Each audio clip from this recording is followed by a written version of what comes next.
Good morning बालकों, कैसे हो बेटा? अच्छे हो? अच्छी बात है। हम भी यही कामना करते हैं ईश्वर से कि आप अच्छे रहें, खुश रहें और अपने लक्ष्य को प्राप्त करने की दिशा में प्रयास करते रहें, अच्छी पढ़ाई करें। देखो, आपके 3 लेसन कंप्लीट हो गए। पिछला लेसन जो आपके समानता का था, ये भी जो आपके चौथा लेसन है वो भी समानता से जुड़ा हुआ है। सामाजिक न्याय। सामाजिक न्याय क्या है, इस पर चर्चा करने से पहले हम इसका थोड़ा परिचय देख लेते हैं। देखो, प्रेम शब्द है, इसके बहुत से रंग होते हैं। आपने सुना भी होगा कि प्रेम के बहुत से रंग हैं, प्रेम के बहुत से रंग होते हैं और उनकी व्याख्या कर पाना आसान नहीं है।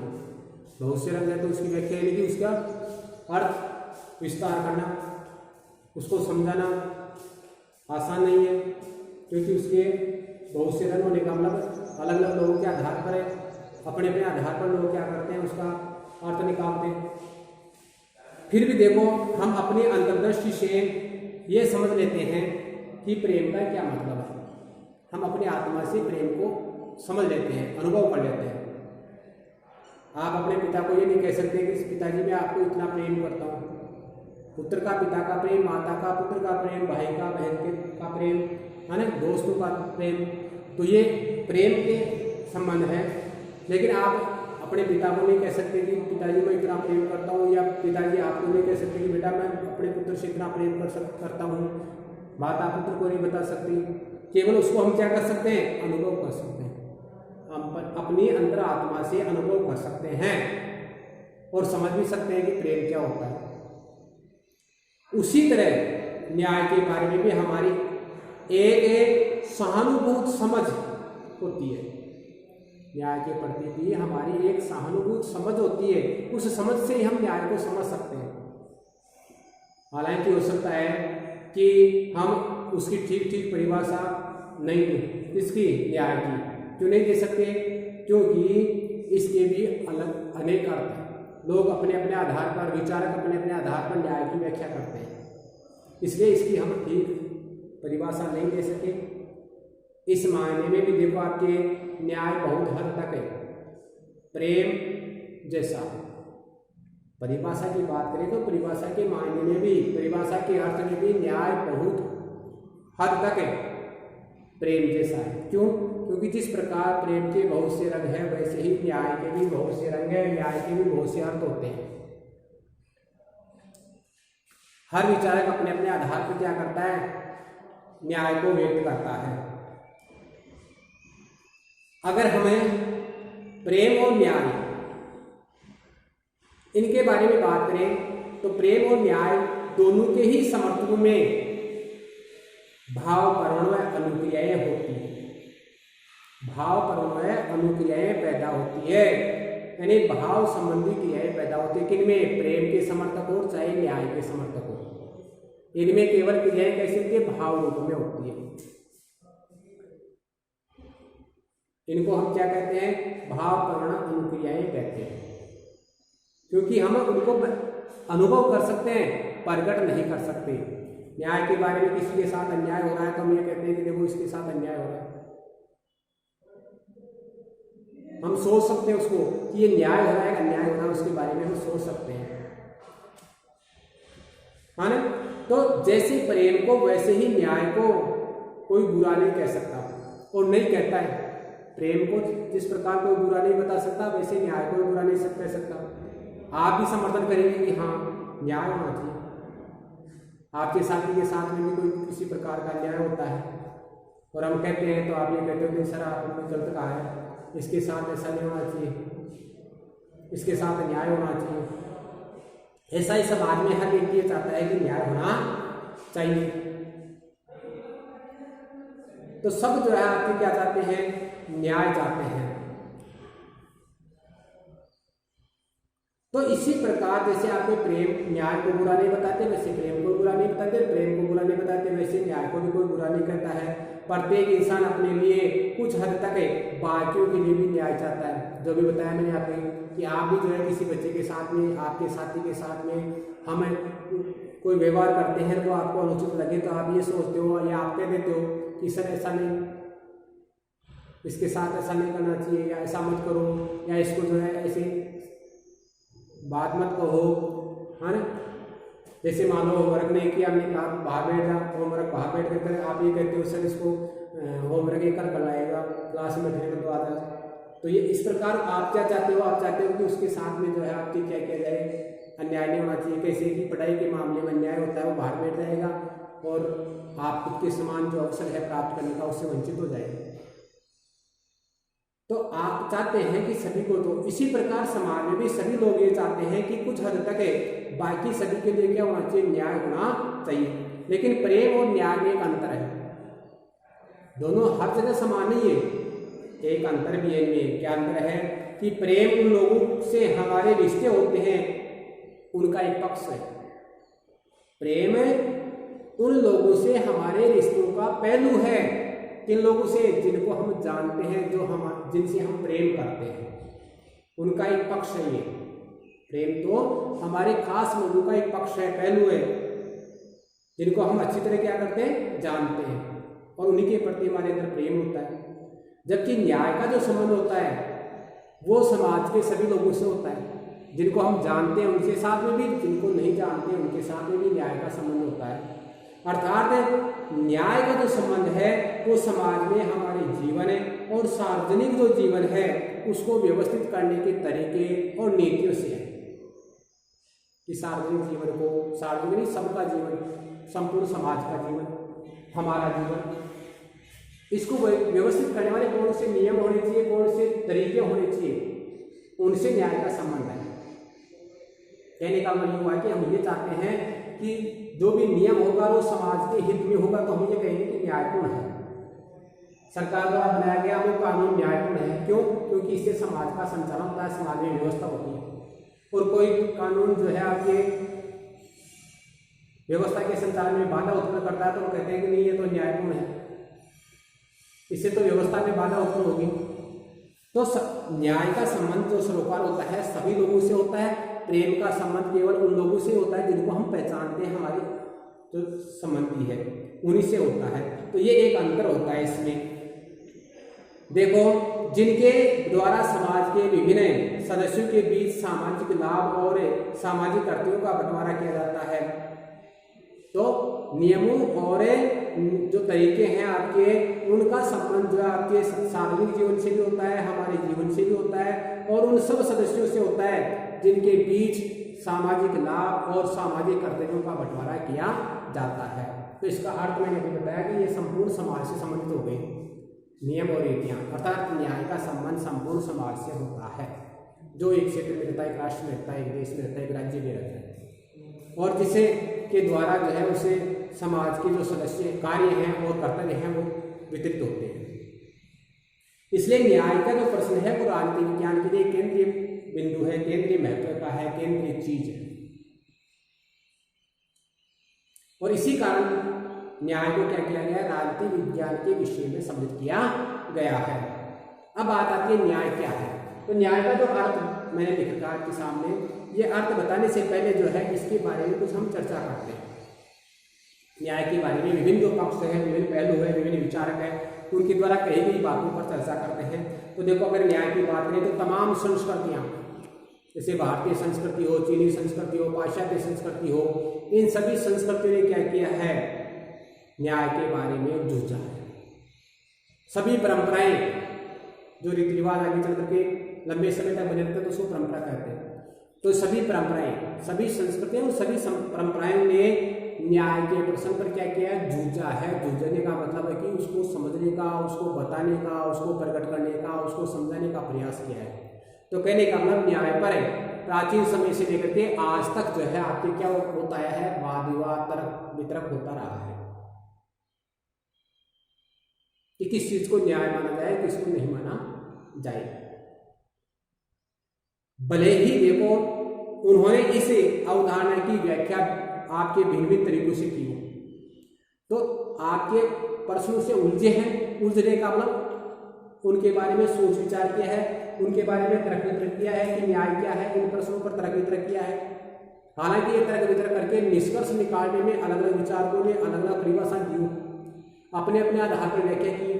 और आपके पहले बताया था कि राजनीति विज्ञान में हर व्यक्ति क्या करता है, अपने आधार पर किसी भी विचारधारा की व्याख्या करता है।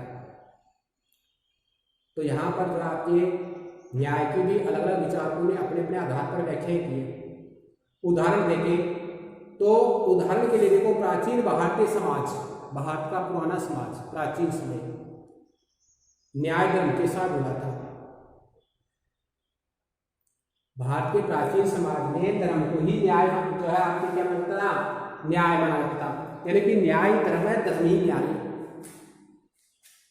और ये कहा जाता था कि धर्म या न्यायोचित सामाजिक व्यवस्था कायम रखना राजा का प्राथमिक कर्तव्य है, अर्थात धर्म की स्थापना करना राजा का प्रमुख कर्तव्य, पहला काम है, पहला कर्तव्य है।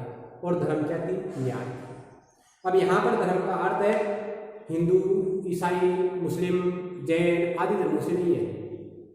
यहाँ धर्म का मतलब होता है धारण करना, अर्थात हमारे जो भारतीय जो प्राचीन भारतीय जो ग्रंथ है, उन ग्रंथों में धर्म जो है धर्त धातु से बना है, धर्त धातु संस्कृत के धर्त धातु से धर्म बना है, और जिसका अर्थ होता है धारण करना, अर्थात स्वीकार करना, अपने ऊपर अंगीकार करना। जैसे सत्य है, अहिंसा है, परोपकार है, सेवा है ना, दूसरों की भलाई करना है, सहयोग करना है। ये चीजें एक मानव होने के नाते व्यक्ति को धारण करनी चाहिए, अपनानी चाहिए। और इन चीजों को जो व्यक्ति अपनाता है वो धार्मिक कहलाता है। इनके अनुसार कार्य करता है कोई व्यक्ति तो वो धार्मिक व्यक्ति है, और वो न्याय है। आप सत्यवादी हैं, हर समय सत्य बोलते हैं, तो आप किसी के साथ में छल कपट नहीं करेंगे, इसका मतलब आप न्याय का पालन कर रहे हैं। तो ये सारी चीजें जो है आपके धर्म में मानी जाती थी प्राचीन समय में। इसके अलावा देखो आपके भारतीय समाज में नहीं, चीनी जो समाज है उसमें भी ऐसी धारणा है। चीन के दार्शनिक है आपके कंफ्यूश, चीनी दार्शनिक, यहाँ पर लिखा हूँ आपके चीनी दार्शनिक,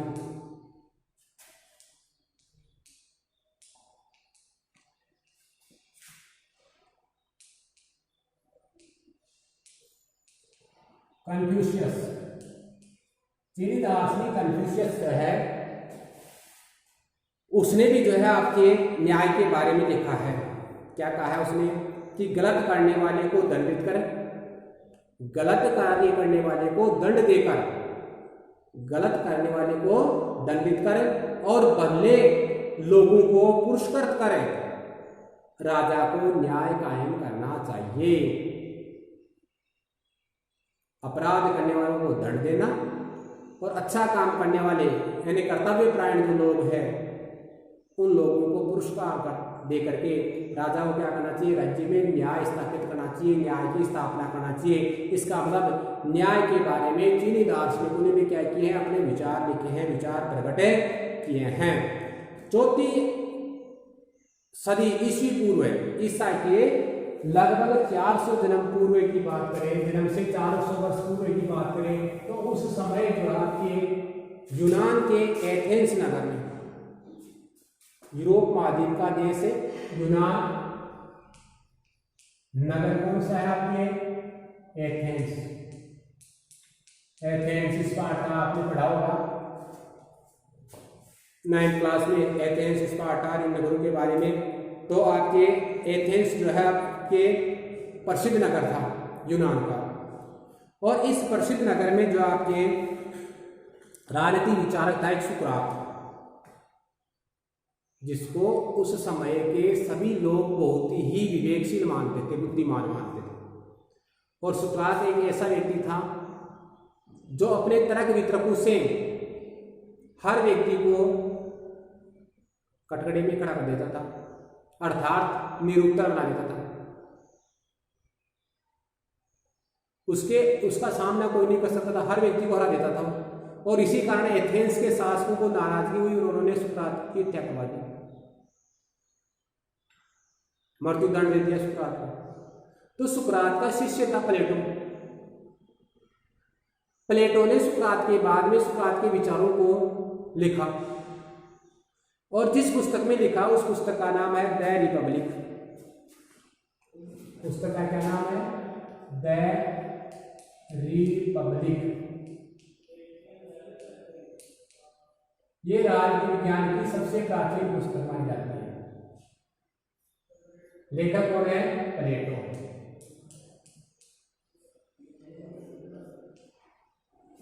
राजनीति विज्ञान की सबसे प्राचीन पुस्तक मानी जाती है द रिपब्लिक, प्लेटो द्वारा रचित है।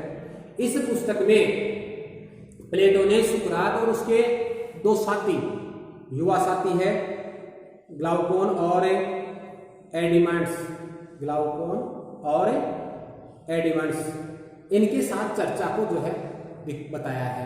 यानी 3 पात्र हो गए पुस्तक में, एक पात्र सुकरात और 2 जो है सुकरात के युवा मित्र ग्लाउकोन और एडिमंड्स। एडिमंड्स जो है आपके, इन तीनों के बीच में लंबी वार्ता चलती है। किसके बारे में? न्याय के बारे में। और सुकरात इन युवा साथियों से पूछता है, क्या पूछता है? कि हमें न्याय संगत क्यों होना चाहिए, न्याय संगत क्यों होना चाहिए, अर्थात न्याय का पालन क्यों करना चाहिए, न्याय का समर्थन क्यों करना चाहिए, हमें न्यायी क्यों होना चाहिए। तो सुकरात के जो मित्र है उन्होंने समाज में जो धारणाएं आप सुनते हो वैसे ही सुन रखा था, वैसी उनकी धारणा थी, वैसे उनके विचार थे। इसलिए उन्होंने क्या कहा, उत्तर क्या दिया उन्होंने, न्याय क्यों होना चाहिए, उसका उत्तर उन्होंने क्या दिया कि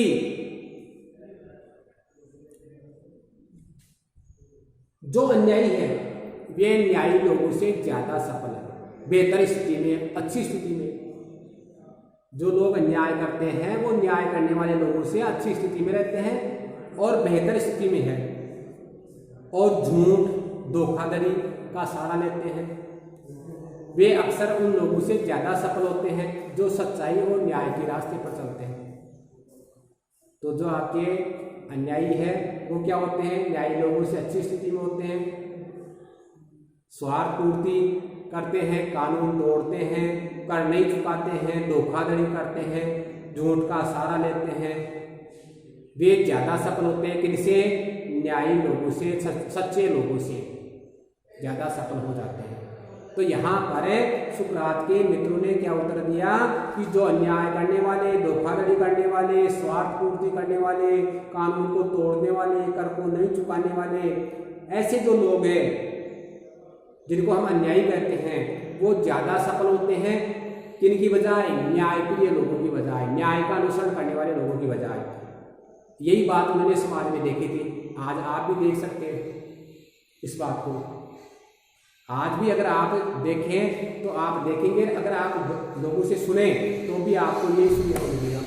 जो अन्यायी है वो भी यही कहता है, अन्याय करता है, मेरे को क्या मतलब है न्याय से, मेरे को तो मेरे पास तो पैसे आने चाहिए, कैसे भी आए, चाहे चोरी करके आए, चाहे झूठ बोल करके लाऊं, पैसे आने चाहिए, ये सोचते हैं और यही कहते हैं। तो आप भी विचार करते हो कभी कभार कि वास्तव में अन्याय करने वाला ज़्यादा अच्छा है। न्याय करने वाला मेहनत करता है और फिर भी जो है पूरी मेहनत करने के बाद में 24 घंटे भी काम करे तो भी वो अपने आवश्यकताओं की पूर्ति नहीं करेगा या इतना लाभ नहीं प्राप्त करेगा जितना अन्यायी व्यक्ति झूठ पागल करके थोड़े समय में प्राप्त कर लेता है। ऐसा भी सोचते। तो सुकरात ने देखा आपके, अगर मान लो ऐसा हो कि सभी लोग ऐसे करने लगे तो ठीक तो नहीं रहेगा। तो सुकरात ने भी अपने नौजवान साथियों को यही जवाब दिया कि यदि हर कोई अन्यायी हो जाए, सभी अन्याय करने लग जाए। आपने तो ये कहा, मित्रों ने क्या कहा था कि जो लोग अन्याय करते हैं, जो आपके स्वार्थ पूर्ति में लगे रहते हैं, जो कानून को तोड़ते हैं, जो कर नहीं चुकाते हैं, जो धोखाधड़ी करते हैं, वो ज्यादा सफल होते हैं किनकी बजाय? न्यायी लोगों की बजाय, न्याय का पालन करने वाले सच्चे लोगों की बजाय। तो सुकरात ने क्या कहा कि अगर हर आदमी अन्याय करने लग जाए तो क्या होगा? सोचो,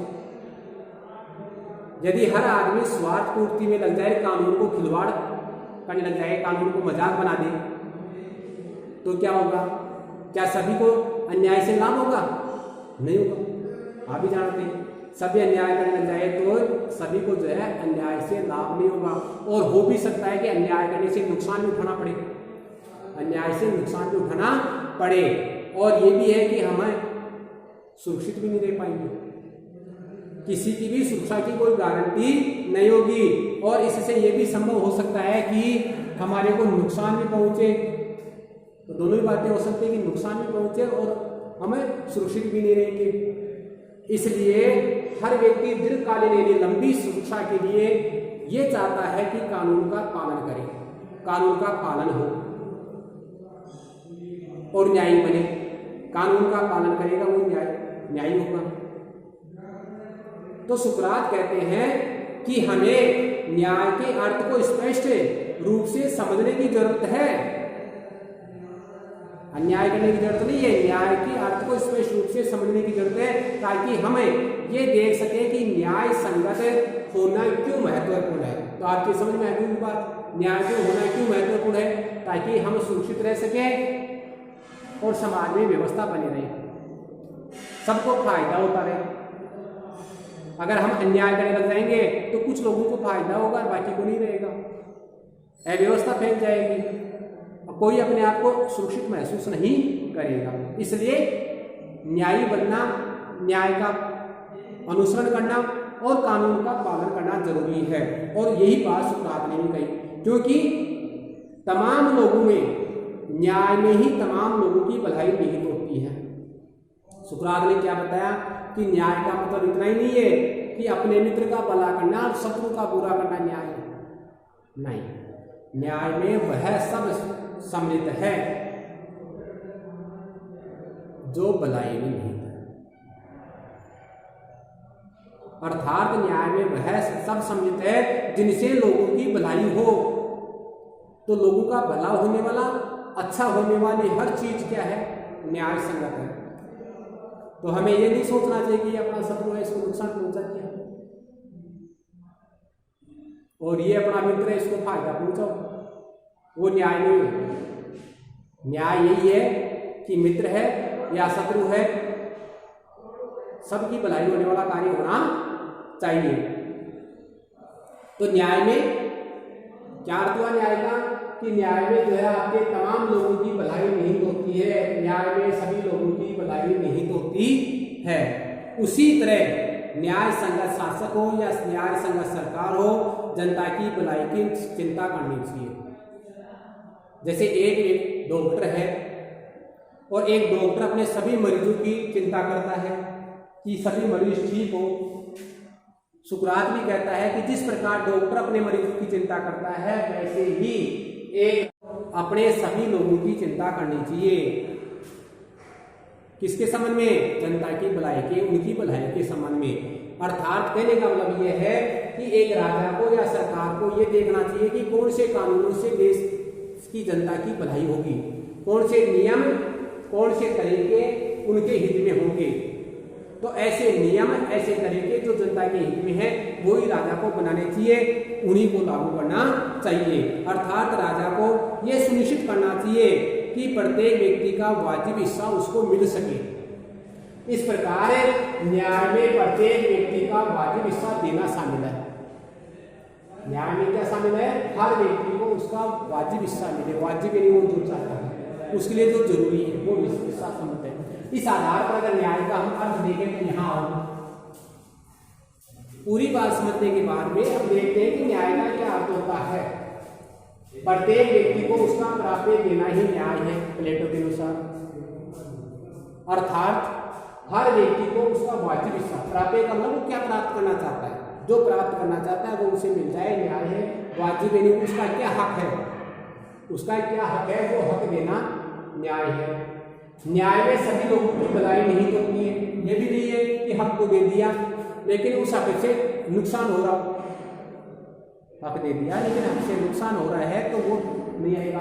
हक से में क्या होना चाहिए कि सभी लोगों की भलाई होनी चाहिए। तो न्याय में सभी लोगों की भलाई नहीं होती है। अगर न्याय का अर्थ और देखें तो न्याय का अर्थ है, न्याय के लिए जरूरी है कि हम सभी व्यक्तियों को समुचित और बराबर की अहमियत दें। न्याय के लिए क्या जरूरी है कि हमारे जितने भी लोग हैं उन सब लोगों को जो आपके समुचित यानी पूर्ण समुचित जो हाथ तक उचित हो सकता है वो सभी बराबर की अहमियत दें। अहमियत इनका मतलब होता है महत्व देना, बराबर की अहमियत दे, बराबर का सम्मान दे, बराबर का हिस्सा दे, समुचित और बराबर की अहमियत दे, ये न्याय में सम्मिलित होता है। तो ये विचार ही क्या है आपके न्याय में हर व्यक्ति को उसका वाजिब हिस्सा देना शामिल है। और आज भी देखो न्याय की हमारी समझ है, आज भी न्याय जो हमारी समझ का एक महत्वपूर्ण हिस्सा है। आज भी हम न्याय के बारे में चर्चा करते हैं। आप अपने आसपास में भी लोगों को न्याय के बारे में चर्चा करते हुए सुना होगा, सुनते होंगे, है ना।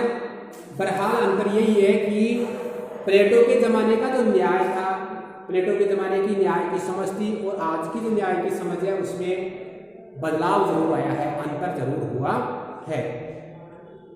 देखो यहाँ पर क्या बदलाव हुआ है। पहले प्लेटो ने कहा था क्या कि प्रत्येक व्यक्ति को उसका प्राप्य देना न्याय है। आज बदलाव ये हो गया कि प्रत्येक व्यक्ति का प्राप्य क्या है, यानी वह क्या पाने का अधिकारी है। आज न्याय की हमारी समझ जो है इस समझ से गहरे में जुड़ गई है कि समझ से कि व्यक्ति क्या पाने का अधिकारी है, कि मनुष्य होने के नाते उसका प्राप्य क्या है। इस समझ से हमारी समझ क्या हो गई है, गहरे तौर पर जुड़ गई है। कौन सी समझ है? न्याय की समझ। अगर जर्मन दार्शनिक कांट की बात करें, एक जर्मन दार्शनिक है कांट,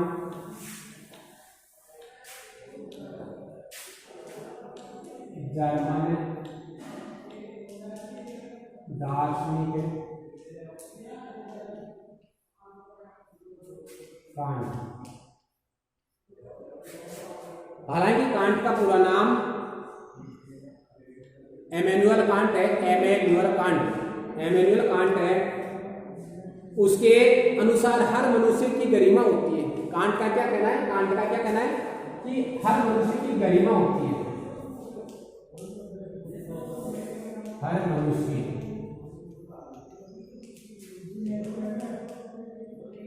गरिमा होती है।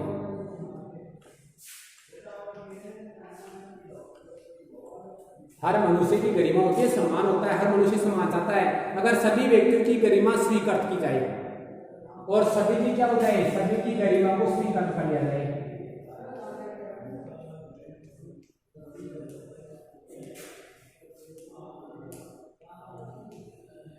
सभी की गरिमा को स्वीकृत किया जाए या सभी की गरिमा स्वीकृत है, तो उसमें से हर एक का प्राप्य यह होगा कि उन्हें अपने प्रतिभा के विकास और लक्ष्य की पूर्ति के लिए समान अवसर प्राप्त हो।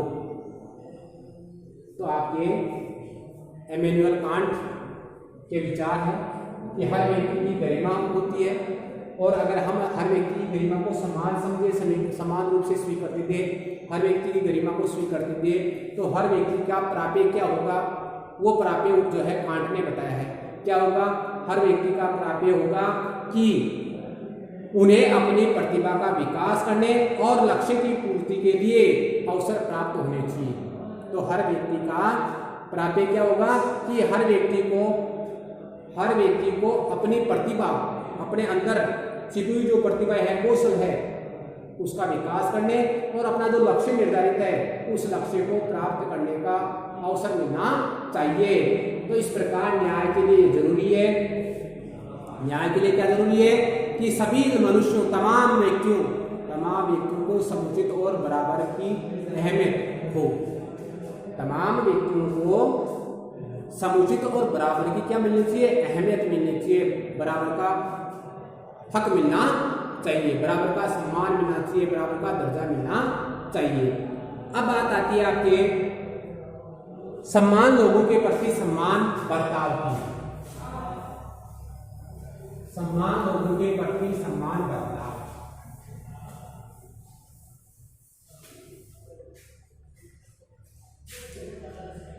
सम्मान लोगों के प्रति